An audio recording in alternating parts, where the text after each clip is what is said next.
नमस्कार दोस्तों। रीढ़ की हड्डी में, कमर में खास करके जो इंजेक्शन दिए जाते हैं, उसके बारे में 5 सबसे महत्व के सवाल और उसके जवाब मैं आपको बताऊँगा।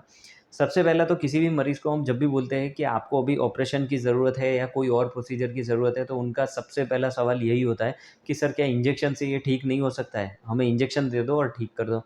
तो दोस्तों इंजेक्शन कब दिया जाता है? अगर आपकी नस के ऊपर बहुत ही कम दबाव है, मतलब कि जो स्लिप डिस्क हुई है, गादी का कोई छोटा-सा पीस हिल गया है और उसके कारण दबाव है और पैर में सिर्फ दर्द हो रहा है और कोई दिक्कत नहीं है, तो फिर आपको इंजेक्शन दिया जा सकता है। लेकिन नस के ऊपर दबाव बहुत ज़्यादा है, पैर में वीकनेस आ गई है, कमज़ोरी आ गई है, मतलब कि पैरालिसिस का खतरा है या फिर आपको संडास पेशाब में कोई दिक्कत हो गई है, तो फिर उसमें ऑपरेशन की ज़रूरत है। उसमें ये इंजेक्शन से कोई प्रोसीजर डिले करने का कोई फ़ायदा नहीं होता है। दूसरा सवाल कि इसमें क्या प्रोसीजर होती है? कई मरीज़ हमें पूछते हैं कि सर क्या इसमें भूखे पेट आना है? कौन से टेस्ट कराने हैं? इसकी क्या प्रोसीजर होती है? तो दोस्तों सबसे पहले तो इसमें भूखे पेट आने की ज़रूरत नहीं होती है। दूसरा, इसमें टेस्ट हम जो ब्लड के रूटीन टेस्ट होते हैं, जो शुगर का टेस्ट होता है, जैसे किसी को डायबिटीज़ है तो पता चल सके और कोई ब्लड टेस्ट होता है, यही कराते हैं। मेजर ऑपरेशन में जो टेस्ट होते हैं सब उनकी ज़रूरत नहीं होती है। और इसमें प्रोसीजर क्या होती है? इसमें मरीज़ को हम ऑपरेशन थिएटर में जो ऑपरेशन टेबल होता है उसमें उल्टा लेटाया जाता है और जो पार्ट जहाँ पर हमें इंजेक्शन देना है उसको साफ़ किया जाता है बिटाडीन से।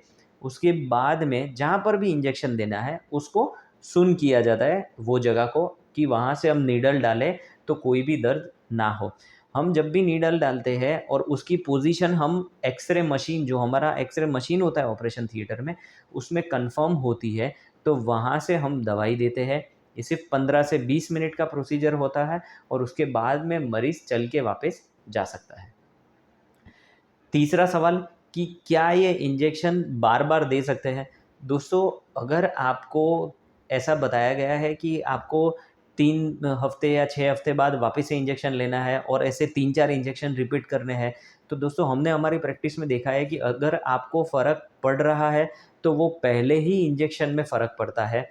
अगर उसमें आपको ज़रा भी फ़ायदा नहीं हुआ है, तो बार-बार वो इंजेक्शन रिपीट करने का कोई भी फ़ायदा नहीं होता है। इसमें अगर फ़र्क पड़ रहा है तो एक ही इंजेक्शन काफ़ी है। चौथा, इसमें कौन-सी दवाई दी जाती है? दोस्तों 2 दवाई सबसे इम्पोर्टेंट है।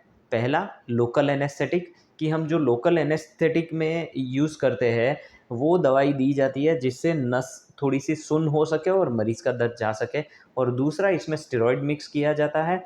वो बहुत ही माइनर अमाउंट में होता है, सिर्फ़ 1 एमएल जितना, और उससे वो नस के ऊपर की सूजन कम होती है और मरीज़ का दर्द जाता है। और पाँचवा सवाल, सर इसमें साइड इफ़ेक्ट्स क्या होती हैं?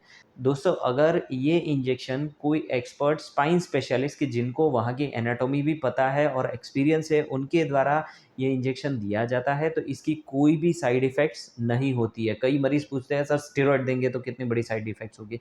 दोस्तों, ये जो हम स्टेरॉइड देते हैं वो वहाँ लोकली एक्ट करता है, ये सिस्टमैटिकली नहीं दिया जाता है, नस में या मुँह से नहीं दिया जाता है कि जिससे ब्लड में ये स्टेरॉइड जाए और उसकी कोई अलग साइड इफ़ेक्ट हो।